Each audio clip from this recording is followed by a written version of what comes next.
भारत माता की जय जवान जय किसान जय जवान जय किसान जय जवान वंदे मातरम वंदे मातरम वंदे मातरम पाकिस्तान मुर्दाबाद पड़ू गत 22 तारिख दिन यही मास गत 22 तारिख दिन आतंकवादी माने पेहल ग्राम में जो प्रकार आतंकवादी आक्रमण करमर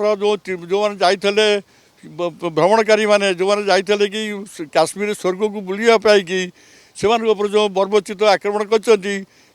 आम माने दृढ़ निंदा करुँ एवं जो आतंकवादी मान द्वारा जो मैंने निहत होती से आम से आत्मार सद्गति निमते आम कामना करुँ आप्रति भारत सरकार दृढ़ पदक्षेप नापी आम देशवासी हिसाब से आम भाई समाज हिसाब से आम सब दाबी करुँ। ये तो पाकिस्तान प्ररोचित आम जाचे किंतु यही घड़ी संधि मुहूर्त से माने पाकिस्तान कौन प्ररोचना देती ना हिंदू मुस्लिम को डिवाइड कर दियो डिवाइड करदे इंडिया पूरा डिवाइड हो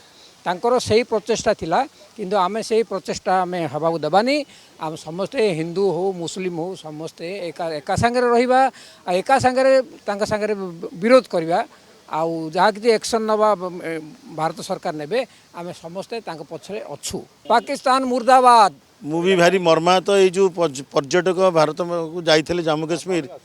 पहलगाम जो घटना है से भारी मर्माहत भारी दुखित आम आम समस्ते कामना करुचु केमी पाकिस्तान को दमन करवा एवं तांकु सन्त्रासवादी को पूरा जीवन सारा विताड़ित करदे भारत रू आम जवान मान को भी शक्ति दौचु साहस दौचु से भी निपात करूँ। जय हिंद। नहीं सेटा ठीक है जोड़ा आज है ठीक है किंतु आमर जो बर्बरित आक्रमण से कले एटा बहुत निंदनीय।